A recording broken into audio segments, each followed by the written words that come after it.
Salve, povo de Deus! Estamos iniciando hoje um novo projeto, uma nova visão sobre o reino de Deus. E nessa mesa vamos ter pessoas com conhecimento profundo, digamos assim, em termos teológicos. E esse projeto eu não vou estar só. Eu estou bem acompanhado com o meu professor de teologia, ele que é teólogo especialista em escatologia e vai estar esclarecendo algumas coisas que estão soltando na mídia, mas claro, passando esclarecimentos para você dentro da palavra e da sua visão escatológica. E eu já quero apresentar a ele aqui, o pastor e teólogo Antony Almeida. Tudo bem contigo, irmão? Opa, Morivaldo, que prazer estar aqui nesse projeto. É um projeto que com certeza tem o reino de Deus como prioridade, né? Trazer luz, lançar luz nesse mundo tão cheio de perguntas, onde os que têm um olho só terminam reinando sobre os que são cegos. E, portanto, é um prazer muito grande, que a paz esteja com todos. E sim, estaremos aqui sim para contribuir de alguma forma com as perguntas que estão sendo lançadas no momento atual. Então esse projeto é esse aqui, ó. Fim dos Tempos. Esse é o podcast que estamos iniciando hoje. Fim dos Tempos. Você acredita no fim dos tempos? Você acredita no fim do mundo? Você acredita nas profecias bíblicas? Em que você acredita? Vamos estar discutindo, né, temas fortíssimos que têm sido debatido, que têm criado polêmica também nas redes sociais, e vamos estar, né, investigando, né, buscando entender o porquê desses comentários, o porquê dessa visão, e vamos compartilhar com você. Então, aproveita que você chegou agora nesse canal, já segue, já dá o seu like, já subscreve aí, tá bom? E compartilha também. Também nos segue lá nas redes sociais, tem o nosso Instagram e também o TikTok. Então vamos estar englobando nessas três redes aí para que você possa acompanhar. Estamos iniciando apenas eu e o pastor Anthony. É isso aí, meu amigo. Mas pode ser você também que venha sentar aqui à mesa e compartilhar da tua ideia, do teu conhecimento, né? Pode estar sentando aqui com a gente também, não é isso, pastor? Exatamente. Esse é um momento muito especial porque nós precisamos entender que as respostas certas, elas trazem paz. E com certeza nós temos a certeza de que a palavra de Deus tem resposta para tudo, né? E você pode participar, obviamente, né? Mandando aí um texto, fazendo um comentário sobre aquilo que está sendo tratado aqui. É muito bem-vindo e quem sabe até mesmo sentando aqui para nos ajudar nesse projeto. Então, já para começar aqui, e a vez você entrou aí, né? Como se diz aí, caiu de paraquedas e não conhece do tema, mas tem o desejo, a vontade de aprender. E eu falei sobre escatologia. Eu já quero perguntar aqui e deixar para o pastor responder o que é escatologia. Bom, a palavra escatologia é a junção de duas palavras gregas, que é a palavra eschatos e a palavra logia, que vem de logos. Logia quer dizer tratado, estudo, e eschatos, últimas coisas, últimos eventos, últimas profecias. Então, basicamente, esse é o sentido da palavra escatologia. Então, são os últimos acontecimentos para o fim. Fim dos tempos. Você acredita nisso? Queridos, já para a gente entrar nesse tema, e é um tema que está sendo discutido principalmente nesse último dia, vou dizer últimos dias não, porque foi ontem o acontecimento da partida do Papa. E quando se fala em fim dos tempos, aponta-se muito para a liderança da Igreja Católica. Eu estou falando aqui do que a mídia, do que muitos teólogos, do que também outros estudiosos e curiosos também têm comentado, né? Por aí. É verdade isso, pastor?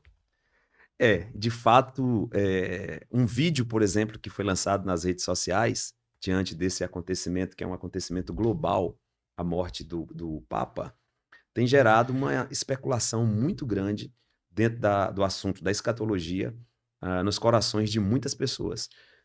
E dentro disso, né, tem se criado, dentro desse contexto, tem se criado muitas teorias.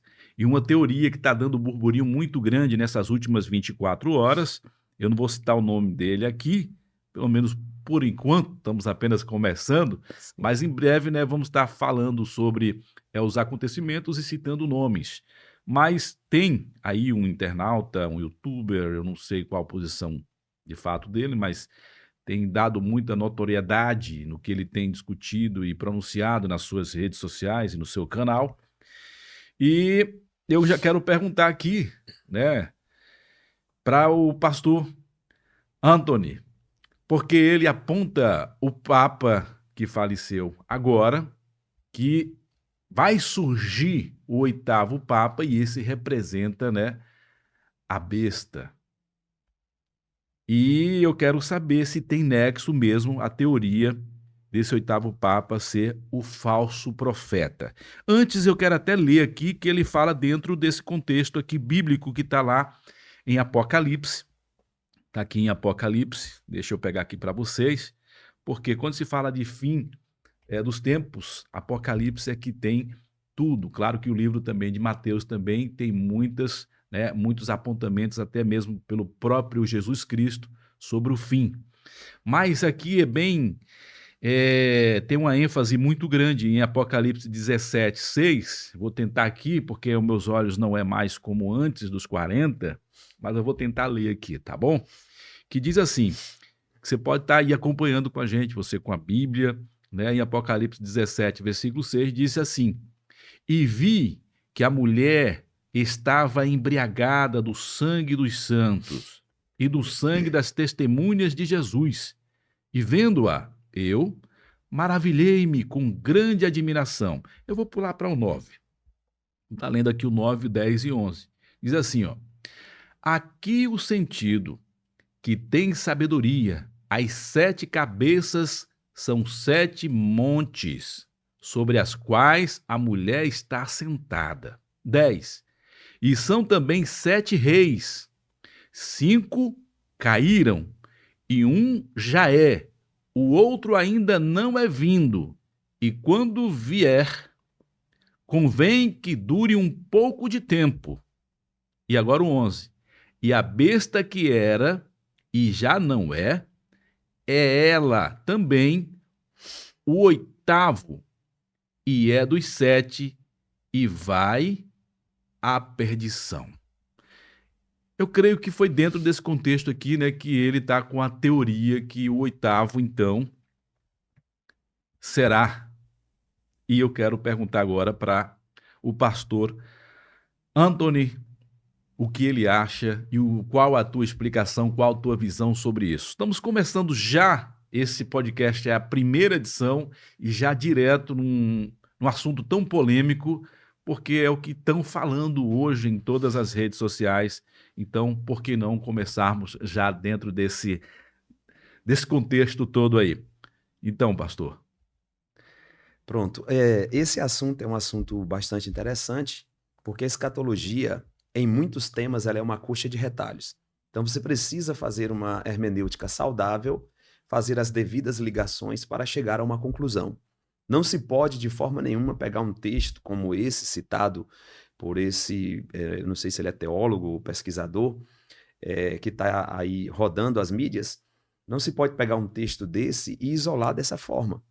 Ele primeiro coloca 2 coisas importantes. Primeiro, ele diz que a cidade entre as 7 colinas, ou a cidade que está montada entre as 7 colinas, é Roma. E depois ele diz que essa cidade que é Roma é a mulher também. A mulher que está embriagada com o sangue de mártires. Bom, a princípio faz sentido, porque Roma realmente está entre 7 colinas, né? Então, assim, a grosso modo, parece ter fundamento aquilo que ele está falando. Todavia, partindo já desse primeiro ponto, tocando no assunto da mulher, nós precisamos fazer uma hermenêutica mais saudável. Então, quando é que a Bíblia fala sobre a mulher? Quem a Bíblia se refere volta e meia quando fala sobre a mulher? Né? Então, a gente pega o contexto dentro da possibilidade que a hermenêutica nos traz e a gente dá um mergulho na Bíblia. E a gente vai ver esse termo sempre sendo usado para uma cidade, que não é Roma. Por exemplo, quando a gente vai para o Antigo Testamento, a mulher que se prostitui, por exemplo, no profeta Oséias e até mesmo nas profecias de Jeremias e também Isaías, no tocante a um cativeiro que viria, a um juízo que viria sobre um povo, essas profecias sempre se referiam à nação de Israel e especificamente à cidade de Jerusalém. Então, a cidade de Jerusalém sempre foi o foco e sempre foi tratada na Bíblia ou como a mulher que se prostitui, ou como a prostituta, ou como embriagada entre ídolos, né, na idolatria. Então, quando a gente faz uma hermenêutica saudável, fazendo essa ligação das mesmas colocações, dos mesmos termos, nós não temos uma segurança, nós não temos uma firmeza para afirmar que seja Roma. Esse é um ponto muito importante. Inclusive, no capítulo 12 de Apocalipse, a mulher do capítulo 12 é Israel. A maioria dos teólogos e escatólogos concordam que a mulher que dá à luz a criança, ali que é perseguida pelo dragão, e que a criança sobe, a criança é Cristo e a mulher é Jerusalém. Então, olha um contexto já dentro do próprio Apocalipse, apontando nesse sentido. Tá? Então, a gente está fazendo uma hermenêutica mais saudável, ainda que de maneira muito rápida. Mas dentro desse contexto já descarta a questão de Roma, no caso. Sim. Inclusive, tratando ainda da mulher, pronto. O ponto forte que ele fala são as 7 colinas, onde a cidade está edificada. Só que se a gente for analisar cidades que são cercadas por 7 montes ou 7 colinas, aí vai ficar mais complicado ainda, porque vai devagar. Olha só quantas cidades são cercadas por 7 colinas. A cidade de Edimburgo, na Escócia, é cercada por 7 montes ou 7 colinas. A cidade de Seattle, nos Estados Unidos, é cercada por 7 montes, 7 colinas. A cidade de Kampala, em Uganda, é cercada por 7 montes, 7 colinas. A cidade de Istambul, por 7 montes, 7 colinas. Até a nossa Lisboa. A cidade de Lisboa é cercada por 7 colinas, 7 montes, né? E muitas outras, inclusive Roma, que é o foco aqui da discussão. Bom, então, é claro que Roma tem uma influência muito grande a partir do cristianismo, a partir do século II, III a seguir, né? Com suas perseguições com os imperadores. Existem algumas ligações, alguns escatólogos trabalham que os 10 dedos da estátua lá de Daniel são os 10 imperadores romanos. Há essa conexão, essa conectividade. Agora, com esse texto especificamente, fica mais difícil de sustentar dessa forma. A cidade de Jerusalém também está fundamentada sobre 7 colinas, ou 7 montes. Então, além de eu ter o contexto bíblico, no contexto geográfico também nós somos favorecidos nesse ponto. Por exemplo, a cidade é cercada pelo Monte Scopus, né? A cidade também tem o Monte das Oliveiras, que é bem conhecido, Jesus frequentou esse monte em orações. A cidade também tem o Monte da Corrupção, tem o Monte Opel, ou Ofel, como queiram, o Monte Sião, o Monte Sião do Norte, o Monte Sião do Sul, e também a colina onde foi construída a Fortaleza Antônia, lá do grande imperador romano. Então nós temos também 7 colinas cercando a cidade de Jerusalém. Então, além do texto bíblico, nós também temos o ponto positivo com relação à geografia. Então, na tua visão, então, é descartado a situação, então, de fato, vir de Roma e vir dessa, digamos assim, dos papas, porque agora foi o 7º, né? Sim. O que faleceu ontem foi o 7º, e agora está para vir o 8º. Então, descarta, no caso, que o falso profeta será o 8º papa? Ah, sem dúvida, eu fico muito com o pé atrás nesses sensacionalismos, né, que são colocados aí nas redes sociais. Por quê? Porque além da cidade estar desqualificada do ponto de vista tanto geográfico quanto hermenêutico, bíblico, fundamento bíblico, a ideia do Papa, do 8º rei, né, o 7º agora é o Francisco, na contagem. Olha como a contagem ela é um tanto quanto complexa. Nós temos mais de 260 papas. Mas esses especuladores de plantão, né, esses sensacionalistas de plantão dizem que a contagem é a partir do Estado do Vaticano. Então, sim, daria 7 papas até agora, com a morte do Francisco, que é o 7º, né? Pronto, mas quem que dá esse veredito? Eles dizem que tem documentos que, mesmo assim, fica muito impreciso porque são mais de 260 papas. Né? Então, você definir que a partir de tal data ou de tal acontecimento, da emancipação do Estado de Roma, da cidade ali, do Vaticano, perdão, é muito complicado. E outro ponto muito terrível aí é que se o Papa Francisco era o 7º, né, e o 8º agora já é o anticristo, nós temos uma ordem, na fala dele, nós temos uma ordem invertida. Esse é um ponto muito forte aqui. Por quê? Porque o falso profeta vem depois do anticristo e não antes do anticristo. E a gente pode provar isso no texto bíblico aqui. Olha, isso é muito forte. Você falando sobre a questão, né, do 7º, mas se você olhar no contexto antes, o Papa ele tinha uma autoridade bem maior na questão da intervenção até política, né? Em guerras, no caso de guerras.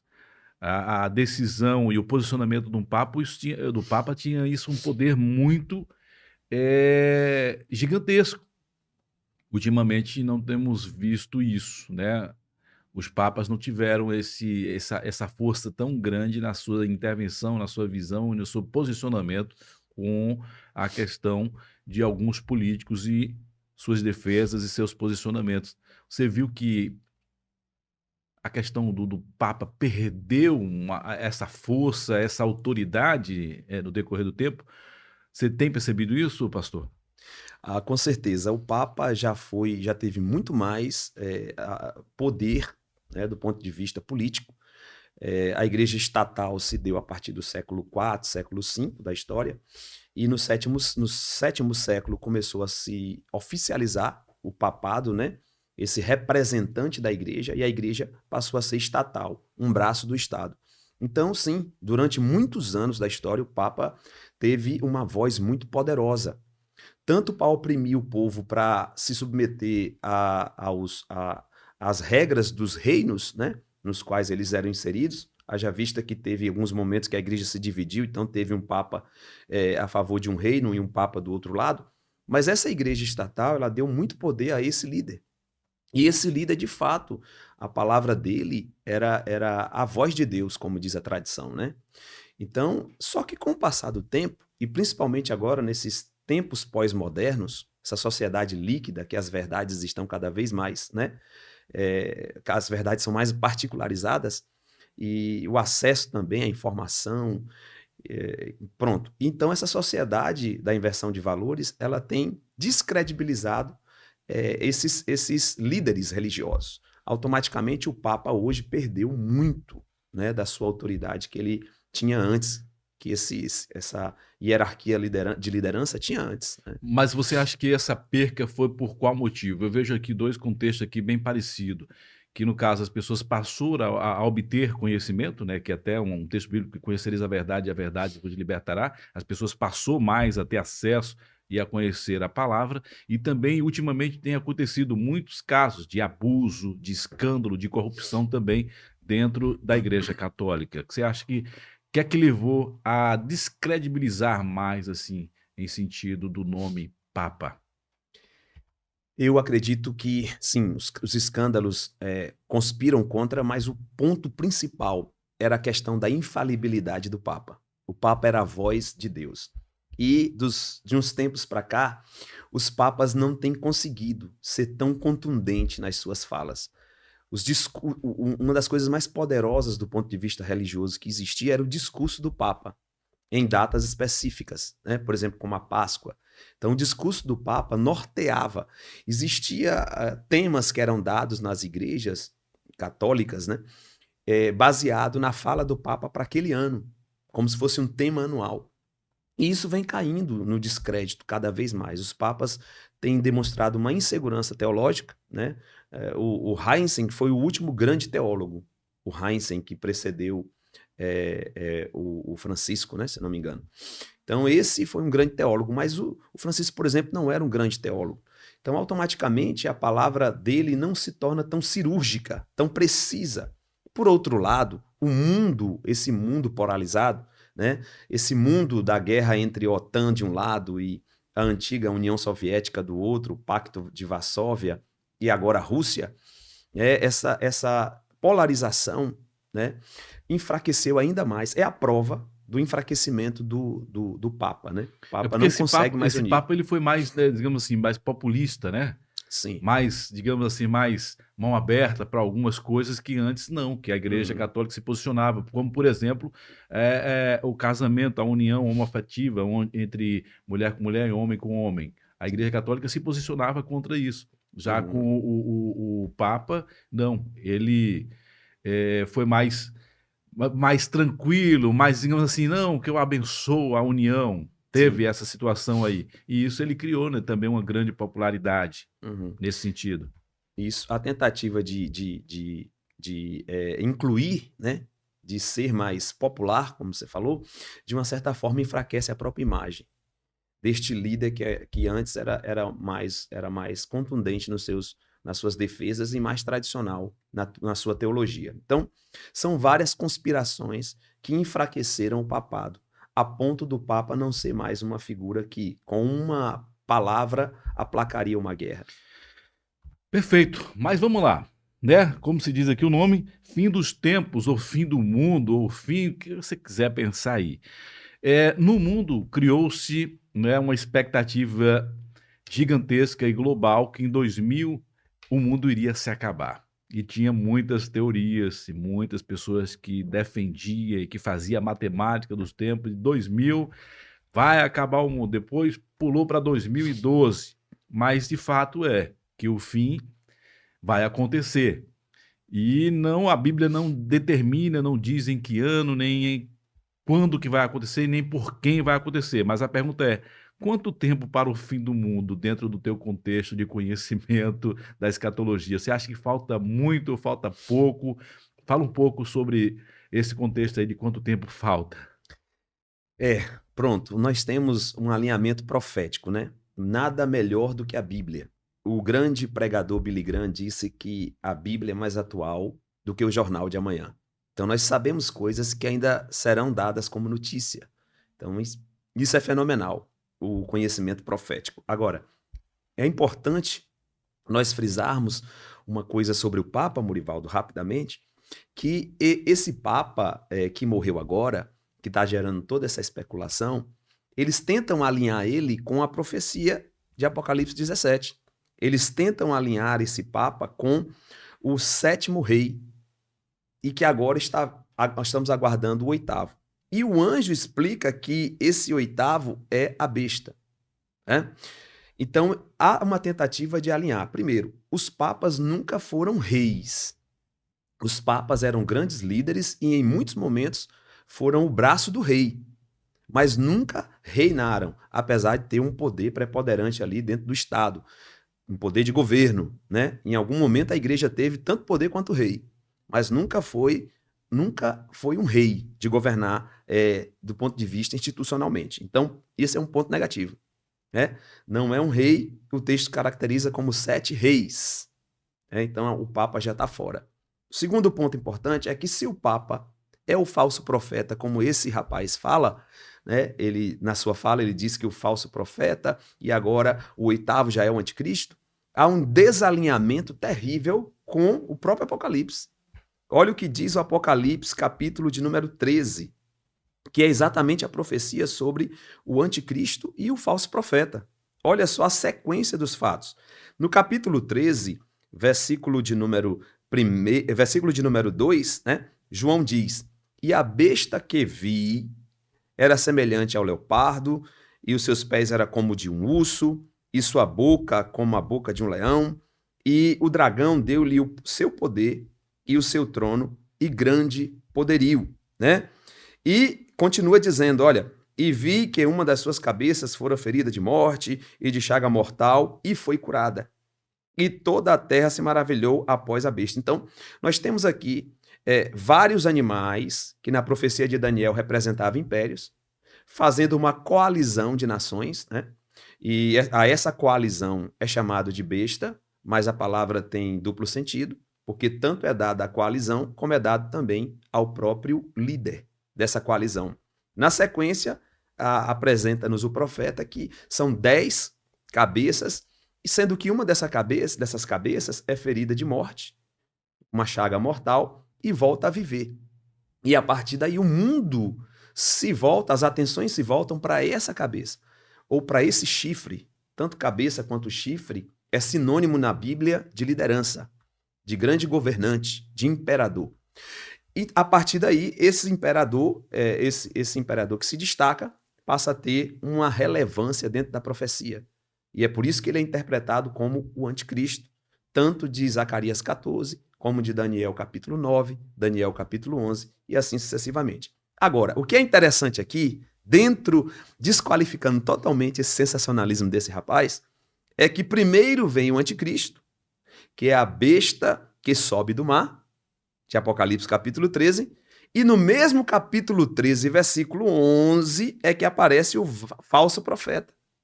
Olha o que João diz: e vi subir da terra outra besta, e tinha 2 chifres, semelhantes aos de um cordeiro, e falava como dragão.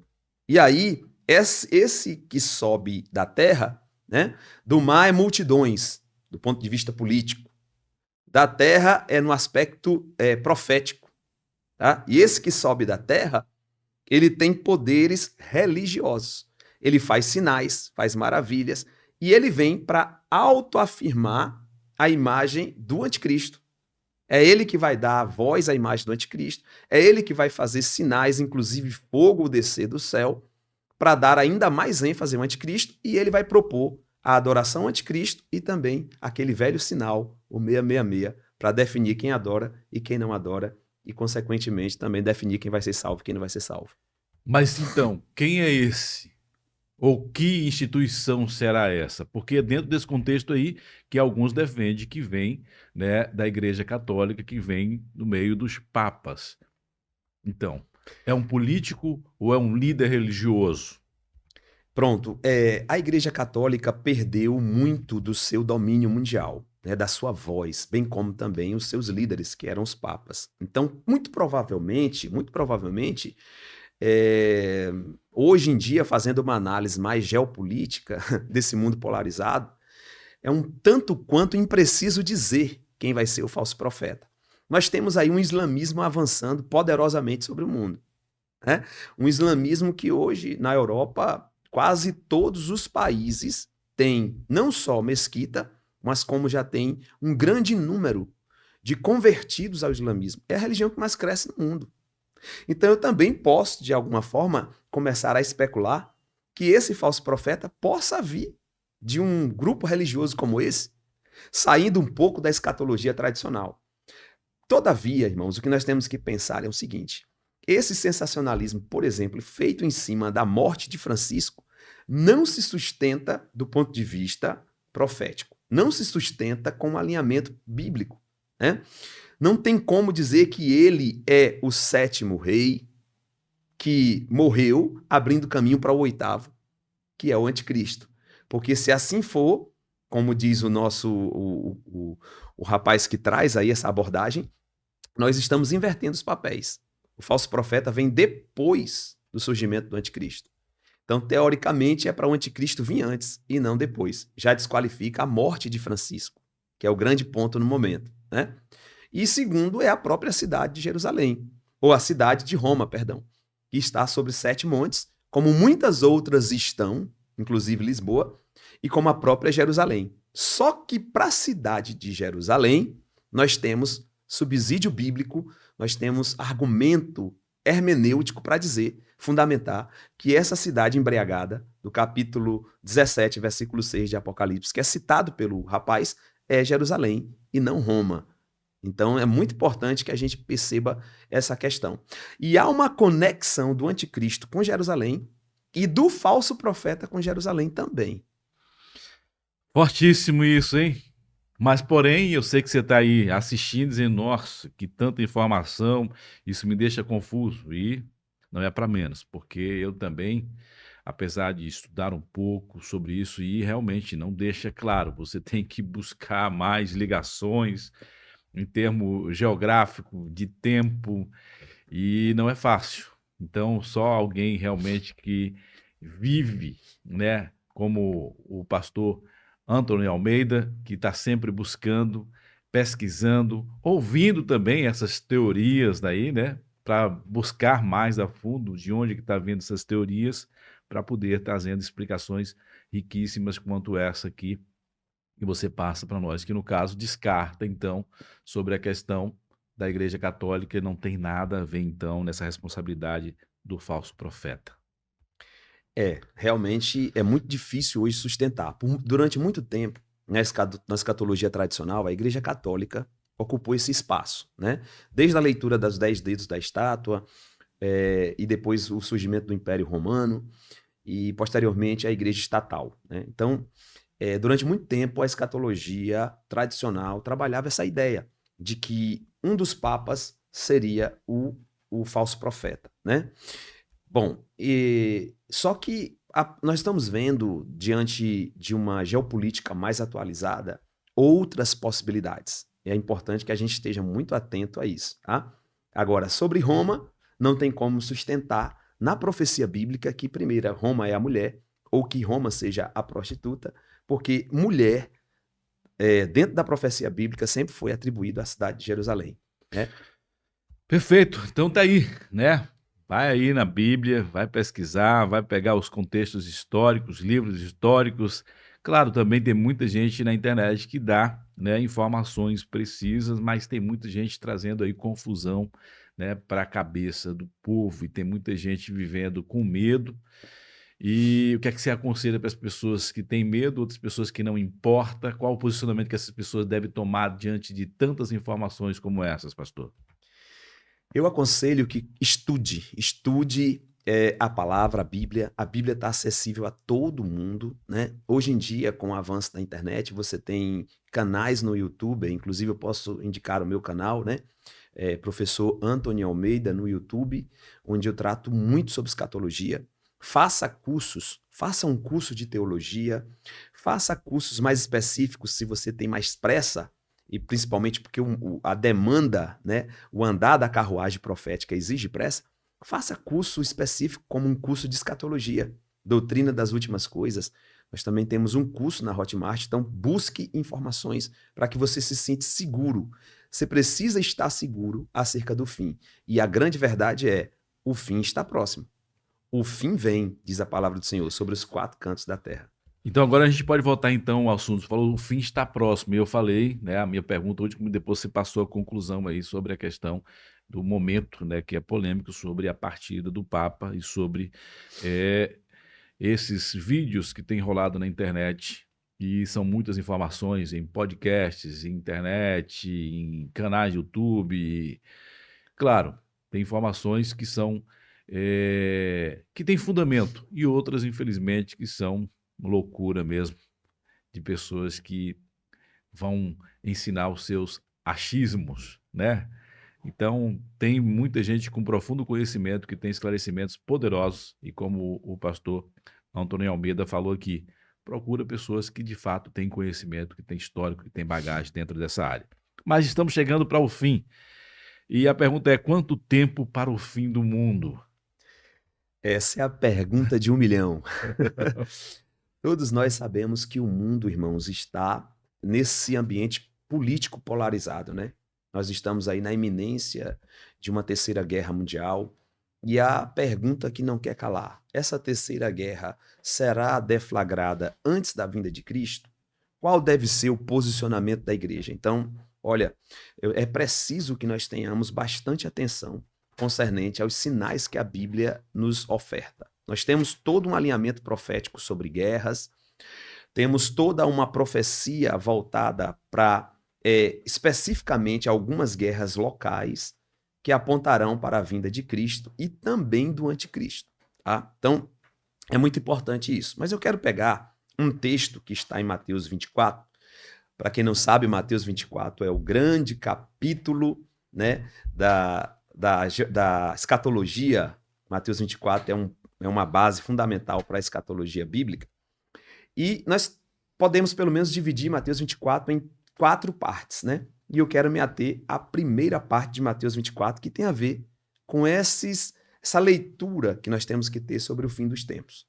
Precisamos estar muito atentos a isso. Vamos lá. No capítulo 24 de Mateus, verso de número 1, já começa dizendo assim: E quando Jesus ia saindo do templo, aproximaram-se dele os seus discípulos para lhe mostrarem a estrutura do templo.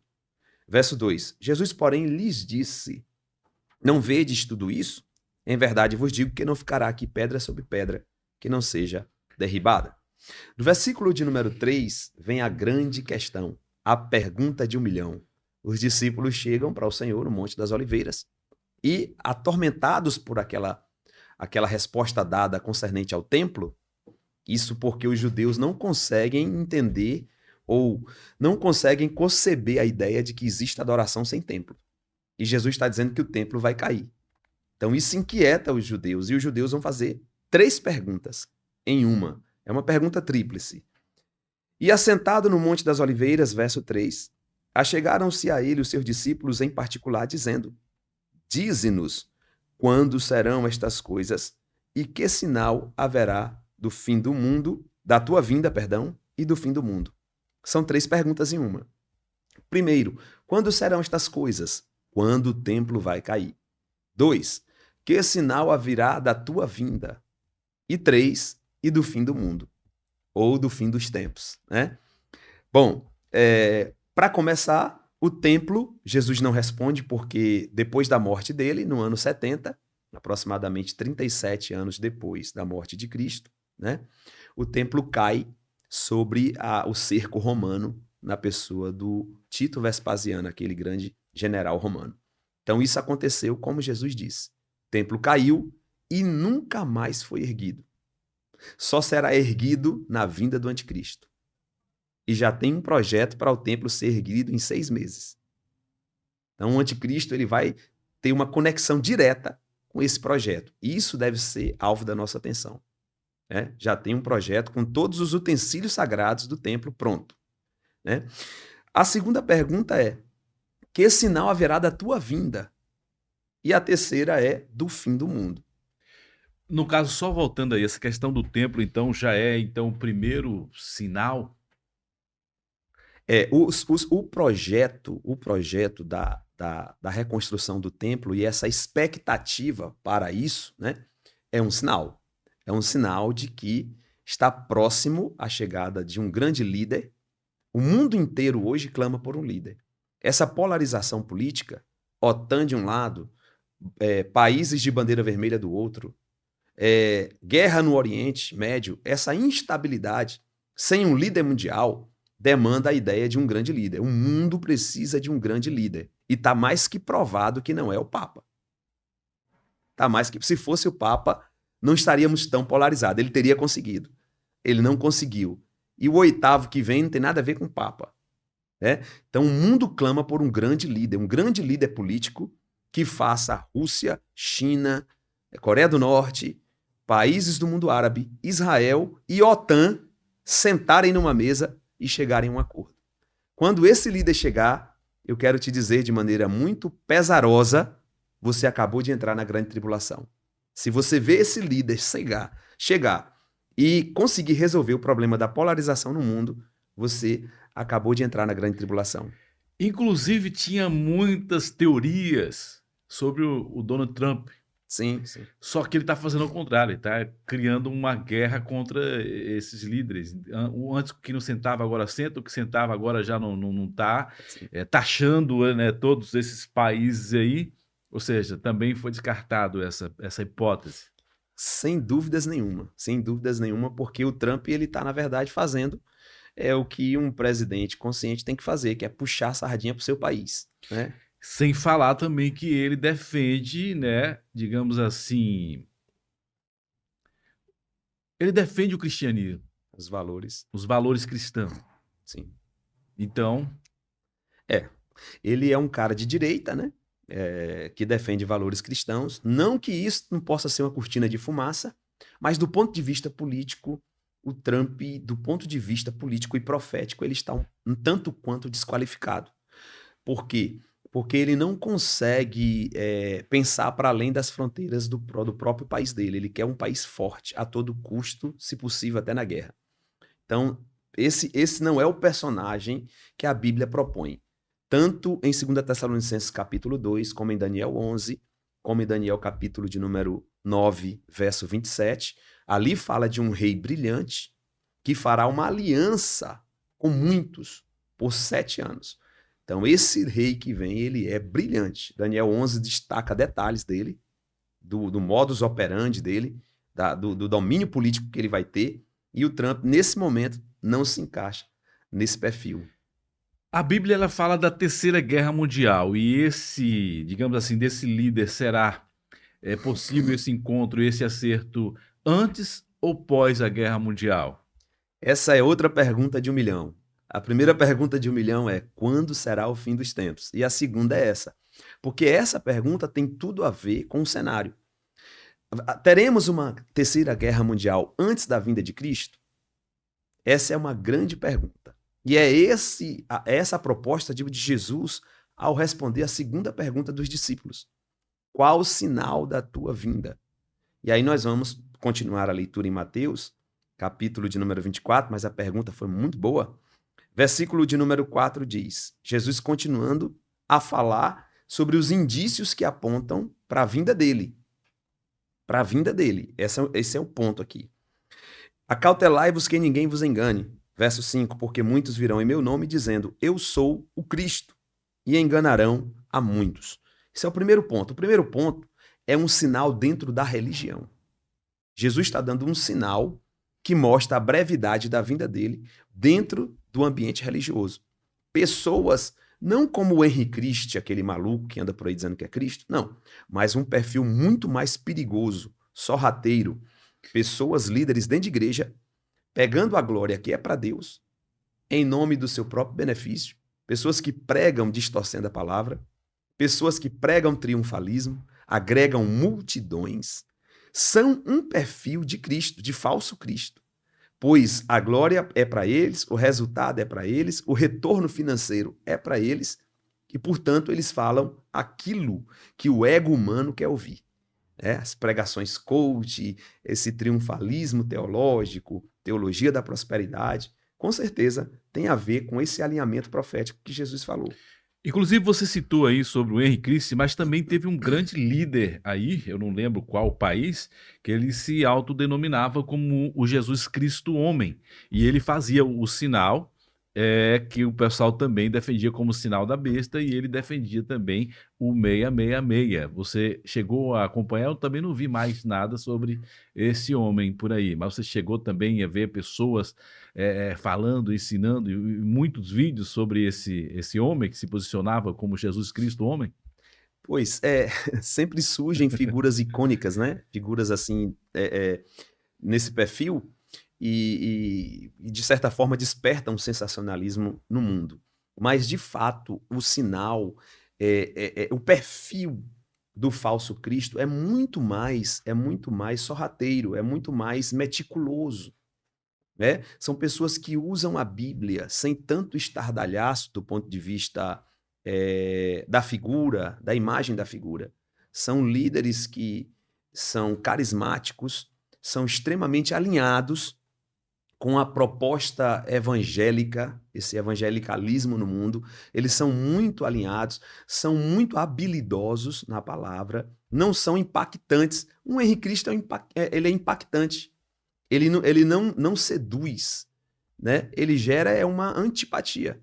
Como também esse último líder que chegou, sustentando até a ideia do 666 e outras coisas mais, e de uma certa forma, ele vira sinônimo de risada, de chocarrice. Mas os líderes que estão dentro das igrejas, pregando para multidões, são muito mais perigosos. Esse que o pastor está falando são aqueles que são sorrateiros, que se posicionam como verdadeiros, né, digamos assim, conhecedores da verdade e aponta a Deus.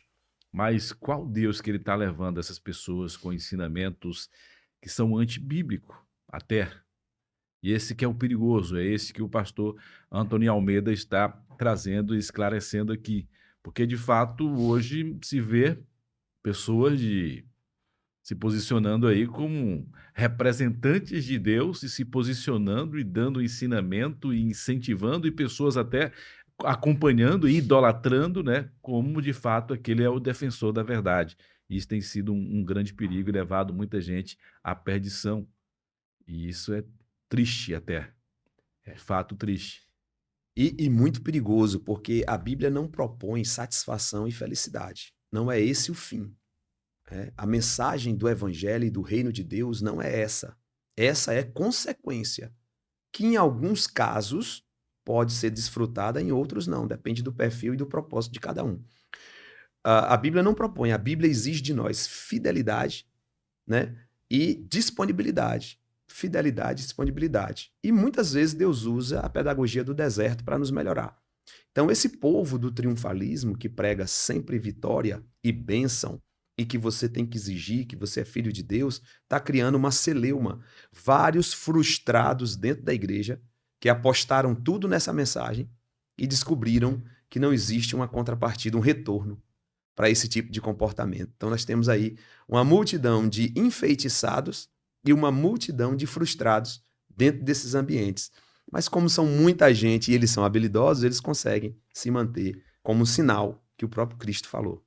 E é triste porque eu não vou dizer que eles desconhecem qual foi o posicionamento e o fim dos apóstolos de Cristo por pregar o evangelho e pregar a verdade. E talvez ele tenha um profundo conhecimento e tem medo, né, desse posicionamento, qual a recompensa que eles terão aqui na terra. Porque esses são homens que estão buscando a sua recompensa aqui na terra. E de fato até tem, mas há um preço. Tem uma palavra que essa palavra me pega muito forte e eu fico assim a ver de muitos que se posicionam como os grandes líderes, como os grandes líderes que têm ensinado, que têm pregado, e eu vejo como aquele que vai chegar perante o mestre e dizer, mas Senhor, mas eu não preguei em teu nome, mas eu não curei em teu nome, eu fiz grandes coisas, e a Bíblia diz assim, que é bem categórica em dizer, né, que ele vai falar abertamente, apartai-vos de mim, que eu não vos conheço, vós que pratica a iniquidade. Será que essas pessoas não têm essa sensibilidade e esse entendimento, que estão fazendo isso para enganar pessoas e estão tendo recompensa que são apenas recompensas terrenas? Para mim, essas pessoas não têm o entendimento e não crê na vida eterna, não crê na condenação também eterna. Eles pensam que a sua vida é imortal e é aqui na terra. Devemos sim crer na abundância de Deus sobre nossas vidas aqui na terra, mas também devemos nos posicionar na verdade da Bíblia, da palavra, que o nosso reino, o reino do Senhor não é aqui. Aqui é uma preparação. E é interessante que eu sempre digo, né, que me parece que o salmista ele diz, né, que nós só temos direito de viver 70 anos, 80 anos, o resto é enfado e cansaço. E tem uma parte da Bíblia que diz que só temos direito de nascer e morrer uma só vez. Sim. Mas essas pessoas parecem que são imortais, estão aqui na Terra para viver a vida inteira. E, claro, até tem, né, algumas denominações que dizem que vão reinar aqui com as onças, com os leões, tudo mais. E dentro desse contexto eu vou até te perguntar, o céu vai descer ou a terra vai subir? Como é que vai ser esse encontro da igreja com o Senhor? Vai ser nas nuvens ou Jesus vai descer? Como é que vai ser esse encontro? Nós já vamos para esse contexto aqui também. Pode responder isso para a gente? Muito bem. Então, o perigo dessas pregações do reino na terra, né, do ponto de vista da satisfação completa da casa, do carro, do dinheiro, o grande perigo disso é que ofusca o objetivo final, o destino final da igreja, que não é na terra. A igreja não vai prevalecer na terra. A igreja prevalece na terra do ponto de vista espiritual, na expansão do reino, mas politicamente, socialmente e financeiramente, a igreja não foi criada para triunfar na terra. A igreja vai triunfar no céu, na Nova Jerusalém, que é a cidade que em Apocalipse capítulo 21 desce até as nuvens, né? Então, a terra, profeticamente, é para a nação de Israel. Deus prometeu a Abraão que os descendentes herdariam a terra, e de fato, depois do milênio, a terra fica para a nação de Israel e para alguns outros poucos que ficarem fiéis ao Senhor, e a igreja não. O propósito da igreja é outro nível. É a cidade, a Nova Jerusalém, que João viu, de ruas de ouro, muro de cristal. Foi o máximo que ele conseguiu descrever dessa glória maravilhosa dessa cidade. Então, o nosso nível é outro. Olha, esse foi apenas o primeiro episódio, mas claro, eu tenho mais uma outra pergunta dentro desse contexto aqui, mas eu já quero sugerir para vocês, para o próximo episódio, para vocês comentarem aí o que é que você quer que o pastor Antony Almeida responda para mim e para você, porque nós vamos agora dar continuidade nesse tema, que é o tema O Fim dos Tempos. Esse vai ser o nosso debate diário aqui, não diário que eu digo que vai ter todos os dias, mas vai ser os nossos debates de encontros aqui no nosso podcast, e você então pode estar sugerindo um tema que está dentro desse contexto, o fim dos tempos. Então, traga para a gente aí alguma dúvida, alguma, digamos assim, ponto de vista seu, claro, é bem-vindo aqui o seu ponto de vista e vamos debater. E também, se você conhece pessoas que queiram sentar aqui na mesa também, trazer seu ponto de vista, né? Sentar aqui, a gente pegar a Bíblia e começar a estudar e compartilhar conhecimento, isso vai ser de grande valia. Mas para a gente fechar e não ficar tão extensivo aqui esse episódio, eu quero fazer uma pergunta aqui: qual a diferença entre a vinda para a igreja e a vinda para o mundo? Estamos falando de Cristo, então, para a gente fechar, vamos falar dessa diferença. Qual a diferença entre a vinda para o mundo e a vinda para a igreja? Muito bem. Então, para nós que cremos numa vinda de Cristo específica para a igreja, ou em duas fases da segunda vinda, só existe uma segunda vinda dividida em duas fases. Nós cremos assim, tá? E o nome disso é pré-tribulacionismo. Então, nós acreditamos que Cristo vem especificamente para a igreja, conforme descreve 1 Tessalonicenses capítulo 4, versos 16 e 17. Nesses dois versos, nós temos algumas especificações dessa vinda para a igreja que difere da outra fase da segunda vinda. Então, repetindo, a segunda vinda é apenas uma, dividida em dois caráteres diferentes, em duas fases diferentes, né? Primeira fase, para a igreja, é uma fase específica em que o mundo não vai perceber. Olha o que diz 1 Tessalonicenses capítulo 4, 16 e 17. Porque o mesmo Senhor descerá do céu com alarido, e com a voz de arcanjo, e com a trombeta de Deus, e os que morreram em Cristo ressuscitarão primeiro. Então, a trombeta vai soar, os mortos em Cristo, os mortos salvos, ouvirão essa trombeta e ressurgirão. Verso 17. Depois nós, os que ficarmos vivos, ou seja, os vivos aqui, né, com os mortos lá, seremos arrebatados juntamente com eles. Eles quem? Os mortos. Os dois sobem juntos. Isso aí ele está falando o quê? Da primeira vinda, da pré-tribulação? Isso. Antes da tribulação, para a igreja. Só a igreja aqui. Então, é os mortos em Cristo e os vivos em Cristo. Só os que são fiéis vão desfrutar desse momento. Então, os mortos ressuscitam, os vivos são arrebatados juntamente com os mortos e são transformados nos ares. E aí vem a palavra-chave aqui que difere uma vinda da outra, que é: esse encontro será nas nuvens.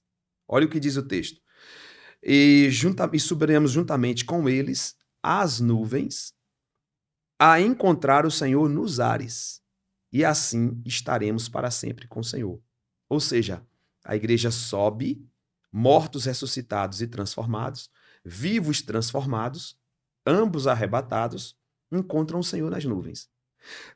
Nas nuvens e desses ares, ou seja, Jesus não desce à terra, Jesus não aparece na terra, Jesus não toca a terra, como é o caso da outra vinda. Desses ares, o versículo termina dizendo: e assim estaremos para sempre com o Senhor. Ou seja, é de lá para uma outra agenda. Essa então será o arrebatamento. O arrebatamento. Esse será o arrebatamento. O A arrebatamento. primeira vinda, então, de Jesus, que é Sim. resgatar a igreja e encontrar, então, com a igreja nos ares. Sim, sim. A segunda vinda, ou o segundo aspecto dessa segunda vinda de Cristo, é a vinda visível, onde Cristo se apresenta na terra. Olha o que diz o capítulo 1 de Apocalipse, verso 7. Eis que vem com as nuvens, todo olho verá, até mesmo os que o transpassaram. Todas as tribos da terra se lamentarão sobre ele. Então, quem são os que o transpassaram? Os judeus. Os judeus que o mataram e, consequentemente, os judeus que não creem no Cristo como Deus, será o alvo da segunda vinda visível. Inclusive, o profeta Zacarias, no capítulo 12 e 14, diz que nessa vinda, Jesus desce no Monte das Oliveiras. E é nessa vinda que fala que ele vai vir agora como juiz para julgar. Como juiz. Exatamente. Essa vinda é a vinda onde ele vem para julgar, separar os bodes das ovelhas, Mateus 25. Né? Essa é a vinda que ele vem para as 10 virgens. Ali é um texto para Israel, é um texto escatológico para Israel, porque ele já vem com a noiva. As 10 virgens são aquelas que participam do cortejo, do casamento entre o noivo e a noiva. Então, ele vem com a noiva, ele vem com a esposa. E essa é a segunda vinda em que ele vem para julgar as nações. E você está falando das 5 prudentes e das 5 loucas. Sim. No caso da tradição judaica. Isso, né? Isso. Então ele vem agora para julgar a nação. Agora, a pergunta que não quer calar. Nessa segunda vinda, haverá ainda pessoas que podem alcançar a salvação nessa segunda vinda? Ou todos ali já estão condenados? Então, essa é a grande questão. Todos aqueles que não foram seduzidos pelo falso profeta e que não aceitaram o sinal da besta de Apocalipse capítulo 13, verso 17 e 18, aquele famoso 666, que não é um número, é um código ou uma frase. Então, todos aqueles que não aceitaram, isso pode ser um podcast depois, né? Pois. Todos aqueles que não aceitaram esse sinal, esse selo, essa marca, né? Também romperão pela fé, romperão pelo sangue, pelo esforço. Esses serão poupados e convidados a entrar no milênio, que é o reino de Cristo. Os demais que aceitaram já estão julgados. Pesado isso, hein? Pesado. E eu entendo também você se achar também um pouco confuso tudo isso, né? Porque fica-se sempre essa discussão. A igreja vai estar aqui na tribulação? A igreja vai passar nessa tribulação ou vai sair antes? Dentro do contexto da tua explicação, né? Jesus vem, né? Resgata a igreja para o encontro com ele nos ares e depois, quando vem, né? Que vem na sua segunda vinda, a igreja já não está mais aqui na terra. Perfeito, exatamente. É aí que, nesse intervalo de tempo, se estabelece a grande tribulação. Primeiro ele vem para a igreja, conforme o texto de 1 Tessalonicenses 4, 16 e 17, leva a igreja para uma agenda no céu. Essa agenda está relacionada ao tribunal de Cristo para recompensa, está relacionada às bodas do Cordeiro. E a terra fica nos 7 anos de grande tribulação. É por isso que não existe a possibilidade da igreja ver o anticristo. E a igreja também não precisa ficar preocupada com o 8º rei que virá. Porque, primeiro, não tem alinhamento profético com o Francisco. Primeiro ponto, né, que a gente já elucidou aqui. Segundo, não tem alinhamento profético com Roma. E terceiro, o anticristo não precede, o falso profeta não precede o anticristo. E quarto, Jesus vem antes que o anticristo apareça. Tá? Quando se abre os selos de Apocalipse 6, o primeiro cavaleiro que aparece da falsa paz é o anticristo. Nesse aspecto, a igreja já foi arrebatada. É forte isso. Então, pronto, eu já quero, né, finalizar por aqui, né? Já foi bem explicativo. Espero que tenha sido esclarecedor para você que tem nos acompanhado. Esse é o primeiro episódio do Fim dos Tempos, então que você possa subscrever, que você possa compartilhar, comentar e sugerir para o próximo episódio, que você vai acompanhar sempre neste canal, tá bom? Agradecer aqui ao pastor Antônio Almeida, pela sua dedicação em estar sempre buscando conhecimento, né, esmiuçando aí os livros e principalmente a Bíblia, né, para nos trazer, né, o seu ponto de vista do seu conhecimento dentro desse assunto, que é um assunto tão difícil, um assunto às vezes tão complicado que os triunfalistas hoje não pregam mais sobre isso, né? Sim, Escatologia está sim, fora, sim. né? É só riqueza, bens, tesouro, alegria, maravilhas, né? O paraíso é aqui na terra, mas a Bíblia não fala sobre isso. Vamos viver tempos de glória, sim, mas essa glória não está eternizada aqui na terra. O que é que você sugere, então, para o próximo programa, para a gente iniciar e depois também já deixar para o pessoal comentar o que é que as pessoas queiram conhecer, debater dentro desse assunto de escatologia? Fiquem à vontade, eu queria que vocês compartilhassem aqui embaixo esse vídeo e também comentassem, né? Você pode, nesse momento, sugerir. Eu sugeriria se a Terceira Grande Guerra Mundial vai acontecer antes da vinda de Cristo, né? Ou 666, mas vocês fiquem à vontade. Quem mais, o tema que mais for preponderante será, com certeza, o alvo da nossa atenção. O mundo está em alerta, principalmente aqui na Europa. Eu sei que você recebeu notícias aí de se preparar e comprar o teu kit aí, água, alimento e tudo. O mundo está sob alerta. Mas como está você? Está com o seu coração descansado? Está confiante naquele que te guarda? Como que tem passado você? É bom você ter essa reflexão, é bom você ter esse posicionamento, porque aquele que está debaixo da promessa não se preocupa, né? Mas, claro, se posiciona. Isso aí. Essa é a minha visão, essa é a minha palavra. Eu já agradeço a você e que você possa compartilhar, possa comentar bastante sobre esse tema. Fim dos tempos. A partir de hoje você vai ver muitos vídeos e muitos debates nessa mesa aqui também sobre esse assunto. Muito obrigado, pastor. Segue Estamos aí o juntos. pastor Antony Almeida e lá no YouTube também, no canal, ele tem um canal também que ele tem muitos Escatológico. ensinamentos sobre isso aí. Mas dentro aqui do nosso Fim dos Tempos também, ele vai estar trazendo ensinamentos maravilhosos para mim e para você. Deus abençoe. Tudo de bom, Deus abençoe grandemente. Conhecereis a verdade e a verdade vos libertará.